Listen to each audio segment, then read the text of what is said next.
है कि प्रशंसा प्रशंसा जब हम किसी की करते हैं तो उनका यथार्थ गुण कीर्तन करना ये प्रशंसा है। जो गुण उनमें है उसी गुणों का बखान करना ये उनकी स्तुति है। अब स्तुति जब हम करते हैं, उनका गुण कीर्तन करते हैं, उनको प्रसन्न करते हैं, फिर हम कुछ मांगते हैं। मांगना है प्रार्थना। तो प्रार्थना का दो पार्ट है, एक प्रा है, एक अर्थना है। तो व्यक्ति जब बिना पुरुषार्थ किए हम मांगते हैं किसी से, तो वो भीख होती है, अर्थना होती है। जैसे रास्ते चलते किसी के सामने हम हाथ फैलाते हैं तो वो भीख है, हमारा कोई पुरुषार्थ नहीं है। भिखारी हमारे सामने कोई हाथ फैलाए, हम उसको दे भी सकते हैं, नहीं भी दे सकते हैं।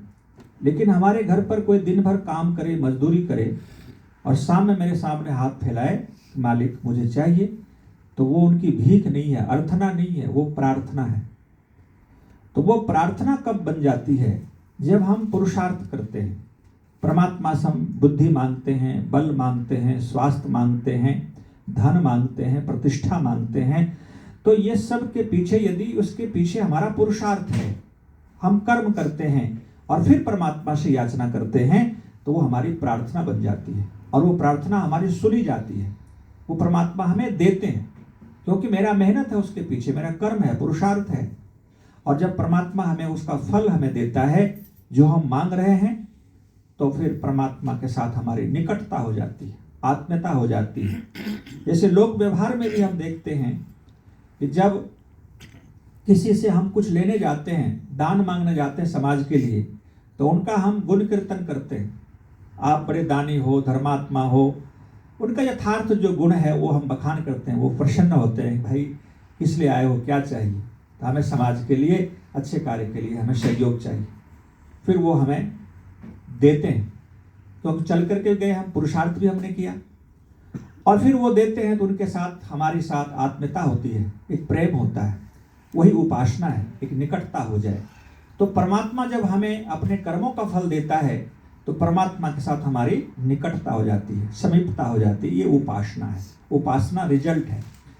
तो आइए, अभी जो संसार में उथल पुथल मच रही है, जैसा कि आदरणीय मुखी जी ने कहा कि ये जो स्थिति भयावह बनी हुई है, हम लोग बारूद के ऊपर बैठे हुए, तो इस परिस्थिति में हमें क्या करना चाहिए? परमात्मा ने क्या कहा? तो परमात्मा से हम क्या प्रार्थना करें? एक मंत्र बड़ा ही प्रसिद्ध मंत्र है, जो मंत्र आप सब बोलते हैं। स्वस्ति पंथा मनुचरेम सूर्य चंद्र मसाविव पुनर्ददता घ्नता जानता संगमे मही। ये मंत्र बहुत ही प्रसिद्ध है। तो ये मंत्र क्या कहता है कि हे परमात्मा, आप स्वस्ति करो, संसार में कल्याण करो। हम स्वस्ति की प्रार्थना करते हैं, कल्याण की प्रार्थना करते हैं, और हमारा मार्ग भी स्वस्ति हो। जिस जीवन रूपी यात्रा में हमारा मार्ग, रास्ता स्वस्ति हो, कल्याणकारी हो, और उसी मार्ग का हम अनुचरण करें। तो कौन सा मार्ग है जिस पर कल्याण होगा? तो वो है वेद का मार्ग, वो है ज्ञान का मार्ग। जब हम ज्ञान का अनुसरण करेंगे, वेद के अकॉर्डिंग हमारा जीवन जब चलेगा, तो हमारा कल्याण होगा। तो कहते स्वस्ति पंथाम अनुचरेमा, हम स्वस्ति अर्थात ज्ञान, वेद, ईश्वरीय आदेश के मार्ग पर हम चलेंगे तो हमारा स्वस्ति हो जाएगा, कल्याण होगा। फिर कहा सूर्य चंद्रम असौ विव, जिस मार्ग पर सूर्य और चंद्रमा हो, जिस मार्ग पर सूर्य का प्रकाश, चंद्रमा की शीतलता हो, वो वेद का मार्ग होगा, वो धर्म का मार्ग होगा, न्याय का मार्ग होगा। तो व्यक्ति अब ज्ञान का अनुसरण करे। आज दुनिया में उथल पुथल क्यों है? आपस में नासमझी के कारण एक दूसरे को हम नहीं समझ रहे हैं, तो इसलिए हम एक दूसरे पर आक्रमण कर रहे हैं, एक दूसरे के ऊपर हम हिंसा कर रहे हैं। तो इसका अभिप्राय है कि हम ज्ञानवान हो जाएं। यदि व्यक्ति ज्ञानी हो जाए तो वो अहिंसक हो जाएगा, वो धर्मात्मा होगा, वो यम नियम का पालन करेगा, सबका हित चाहेगा। मित्रस्य चक्षुषा प्रतीक्षामहि। वेद कहता है सभी को मित्र की दृष्टि से देखो, सब हमारे प्राणी मित्र हैं, लेकिन आज एक दूसरे का दुश्मन बने हुए हैं। इसका कारण है कि वहां विद्या नहीं है, ज्ञान नहीं है, आत्मा और परमात्मा की बातों को नहीं समझते हैं, जीवन के यथार्थ को नहीं समझते हैं। इसलिए एक दूसरे को हम खून के प्यासा बने हुए, एक दूसरे को कत्ल कर रहे हैं। तो वेद का ज्ञान जन जन तक पहुंचे, इसके लिए महर्षि दयानंद जी ने कहा था कि वेद का पढ़ना पढ़ाना और सुनना सुनाना सभी आर्यों का परम धर्म है। तो ये परम धर्म का पालन, जितना वेद का प्रचार करेंगे, ज्ञान का प्रचार करेंगे, धर्म का प्रचार करेंगे, जब तक लोग ज्ञानवान होंगे, विद्या को पढ़ेंगे, उनके जीवन में शांति आएगी, उनके जीवन में मैत्री भाव आएगा, एक दूसरे से प्रेम करेंगे, एक दूसरे के हितैषी बनेंगे। इसलिए ज्ञान का प्रचार हमें करना चाहिए। परमात्मा फिर कहते हैं कि तुम संसार में शांति चाहते हो, तुम संसार में सुख समृद्धि चाहते हो, आपका जीवन स्वस्थ हो, कल्याणकारी हो, इसके लिए कुछ बातों का उपदेश भी परमात्मा ने हमारे लिए निर्देश किया है, और वो है पुनर्ददता। पुनर्ददता का अभिप्राय होता है कि पुनः पुनः ज्ञानियों की संगति करना। बार बार महर्षि दयानंद ने इस बात का अर्थ किया है कि हमें बार बार ज्ञानी पुरुषों का, योगी का, ऐसे मनीषी का हमें संपर्क सानिध्य प्राप्त करना चाहिए। तो क्या उससे होगा? तो उससे हमारा भी ज्ञान बढ़ेगा, हमारा भी समझ बढ़ेगा। संगत से गुण होत है, संगत से गुण जात। जैसे हम संगति करते हैं वैसा हमारा ज्ञान गुण बढ़ता है। इसलिए परमात्मा ने कहा कि पुनर्ददता, ऐ संसार के लोगों तुम दानी बनो। फिर कहते परमात्मा कि हमें दानी बनना चाहिए। दानी किस चीज का दान? जिसके अंदर धन है, जिसके पास, वो धन का दान करें, राष्ट्र के लिए, समाज के लिए। जिनके पास विद्या है वो विद्या का दान करें, और जिसके पास बल है वो बल से संसार की रक्षा करें, निर्बलों की रक्षा करें। ये दान की बातें परमात्मा ने कहा कि जब व्यक्ति दान देगा तो उसका मार्ग कल्याणकारी होगा। जब हम दान नहीं करते हैं, हमारे पास विद्या है लेकिन हम किसी को पढ़ाते नहीं, हमारे पास धन है लेकिन अभावग्रस्त लोगों का हम सहयोग नहीं करते हैं, हमारे पास बल है लेकिन हम गरीबों की, अनाथों की रक्षा नहीं करते, तो फिर हमारा जीवन स्वस्थी नहीं हो सकता, कल्याणकारी नहीं हो सकता। तो परमात्मा ये कहते हैं कि ऐ मानव, तुम्हारे पास जो ऐश्वर्य हमने दिया है, विद्या दी है, धन दिया है, बल दिया है, उसको तुम दूसरे के हित में लगाओ, परोपकार करो, तो तुम्हारा मार्ग अपने आप स्वतः कल्याणकारी बन जाएगा। तो पुनर्ददता। फिर कहा अघ्नता। अघ्नता की जो बात है, जिसको अघमर्षण मंत्र हम संध्या में पाठ करते हैं, जो पाप का विमोचन करता है। अघैति पाप, हिंसा। तो हिंसा ना हो, पाप ना हो, उसके लिए हमें क्या करना चाहिए? अहिंसक बनना चाहिए। और अहिंसक बनने के लिए हमें क्या करना होगा? तो महर्षि दयानंद जी ने आर्य समाज के एक नियम को लिखा है, सबसे प्रीतिपूर्वक धर्मानुसार यथा योग्य बरतना चाहिए। ये अहिंसा की पूरी परिभाषा है, फुल डिफिनेशन है कि हमें सबसे पहले प्रीतिपूर्वक व्यवहार करनी चाहिए, एक दूसरे के साथ प्रेम से व्यवहार करनी चाहिए। लेकिन अगला व्यक्ति फिर प्रेम से व्यवहार नहीं करता है, तो धर्म जो, न्याय जो कहता है, उसके साथ आप वैसा व्यवहार करिए। फिर भी वो व्यक्ति नहीं मानता है, वो गलत ही गलत करता चला जा रहा है, तो महर्षि दयानंद ने अंत में वो शब्द प्रयोग किया कि यथा योग्य व्यवहार, कि यथा योग सठे साठ्यम समाचरे, कि वो जैसा को तैसा, यदि जैसा हमारे साथ व्यवहार करता है वैसा हमें व्यवहार करना चाहिए। ये वेद का आदेश है। अब यहाँ पर अघ्नता शब्द में हम ये जानेंगे कि महर्षि दयानंद ने कहा था कि अहिंसा का पालन करना चाहिए, तो अहिंसा का पालन वेद में भी आया है, और बुद्ध ने भी कहा था अहिंसा परमो धर्मः, महावीर जैन ने भी कहा था अहिंसा परमो धर्मः, मोहनदास करमचंद गांधी जी ने भी कहा था अहिंसा परमो धर्मः। लेकिन क्या उनकी अहिंसा अहिंसा थी? नहीं थी। गांधी जी कहते थे कोई एक गाल पर तमाचा लगे दूसरा गाल बढ़ा दो, तो अब कोई शत्रु है, आतताई है, तो उसके साथ हमें वैसा व्यवहार नहीं, अथायोग व्यवहार करना चाहिए। बुद्ध की जो अहिंसा थी, महावीर की जो अहिंसा थी, वह राष्ट्र जाति की रक्षक वाली अहिंसक नहीं थी। भगवान राम, भगवान कृष्ण, महर्षि दयानंद की जो अहिंसा थी वो मूल अहिंसा, यथार्थ अहिंसा थी।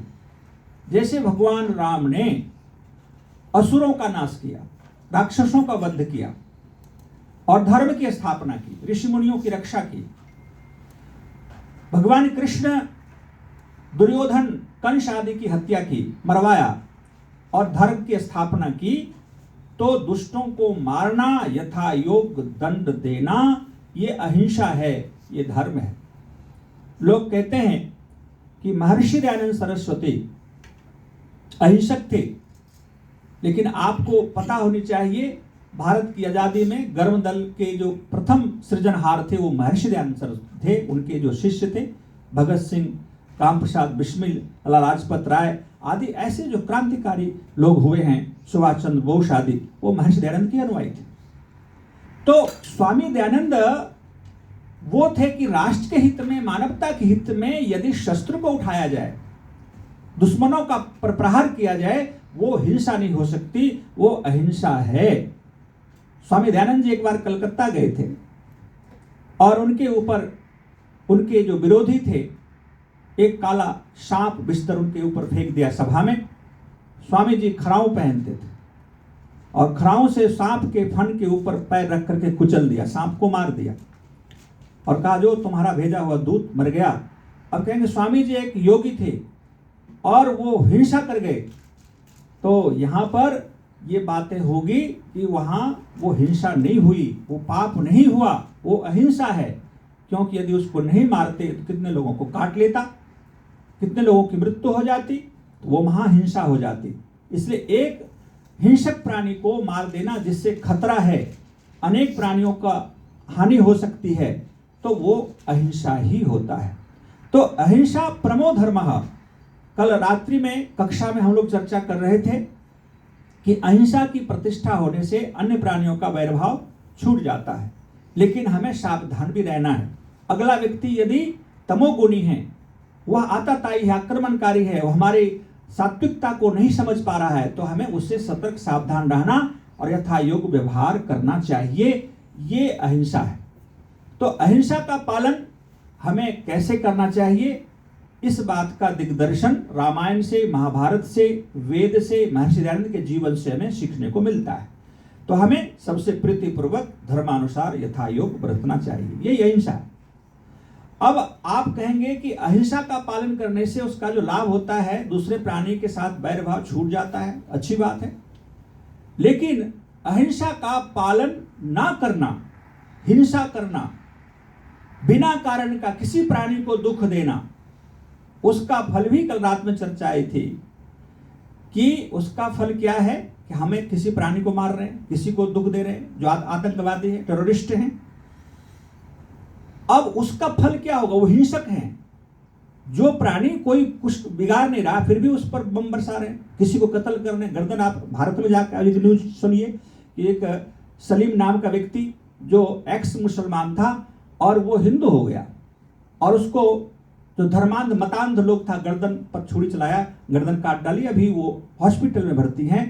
जो व्यक्ति शांति का मार्ग अपना रहा है उसके ऊपर आक्रमण किया जा रहा है, गले काटे जा रहे हैं, जगह जगह बम विस्फोट किए जा रहे हैं। तो ये क्यों हो रहा है? ये अब उन लोगों को जो हिंसक है, जो असुर है, राक्षस है, ऐसे प्रवृत्ति के लोग जो संसार में आज पनप गए हैं, तो उनका क्या गति होगा? तो इसका भी दिग्दर्शन महर्षि वेदव्यास जी ने कराया।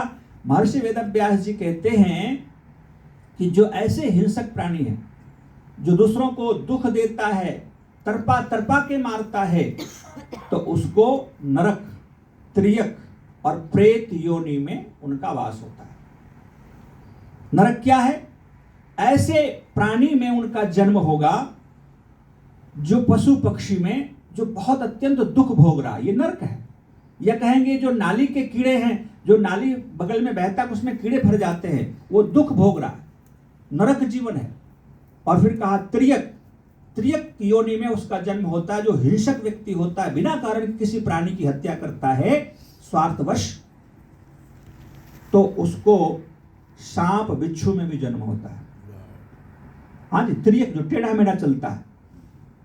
तो कहा कि ऐसे सांप बिच्छू आदि जो जहरीले प्राणी होते हैं, उसमें उनको वो दुख भोगना पड़ता है, ये परमात्मा दंड देता है। एक बहुत बड़ी बात महर्षि वेदव्यास जी कहते हैं कि प्रेत योनि, प्रेत में उसका जन्म होता है।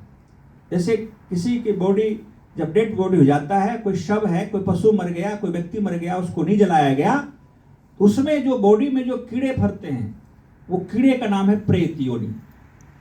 आत्मा प्रेत योनि में नहीं जाती।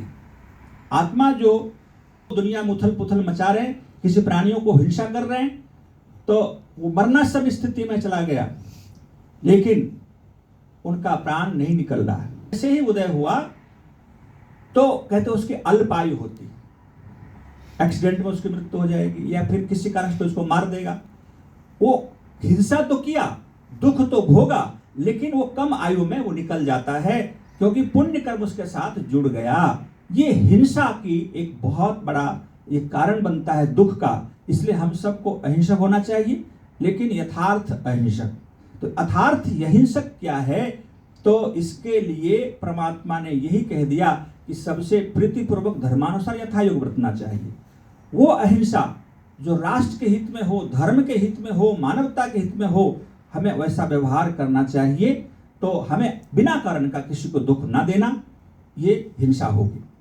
अब अंतिम में जो एक बात आया, जो हमने पहले भी कहा कि पुनर्ददता घ्नता जानता संगमे मई। हम एक दूसरे को जाने। आज दुनिया में लड़ाई क्यों हो रही है? अभी हमने कहा एक दूसरे को नहीं समझ रहे, पति पत्नी में लड़ाई हो जाती है, भाई भाई में वैमनस्य हो जाता है। हम लोग अच्छे हैं, आदि डॉक्टर साहब लोग भाई भाई में इतना प्यार है, मुखी जी का भाई भाई में प्यार है, ये हम लोग धर्मात्मा है।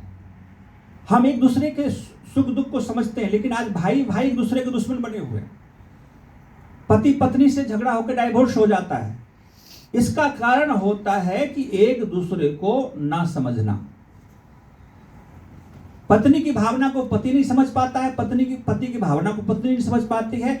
एक दूसरे अंडरस्टैंडिंग नहीं हो पाती कि वो क्या चाहता है, उसकी भावना क्या है, ना समझ के कारण दुनिया में उथल-पुथल मना हुआ है। तो ये मंत्र कहता जानता, जिसके साथ हमारा जीवन व्यतीत हो रहा है उसको हम जाने, उसको हम समझें। राजा प्रजा को नहीं समझ रहे हैं, प्रजा राजा को नहीं समझ रहे। तो यहां पर यह मंत्र कहता है जानो एक दूसरे को। और एक बहुत बड़ा मैसेज इस मंत्र में आया है कि जानता अभिप्राय है कि हम अपने को जाने, अपना जीवन को जाने कि मैं कौन हूं, कहां से आया हूं, मुझे कहां जाना है। मैं जो दिख रहा हूं यही तो नहीं हूं, ये तो भिन्न है, ये तो मर जाता है, जल जाता है, नष्ट हो जाता है, बदल जाता है।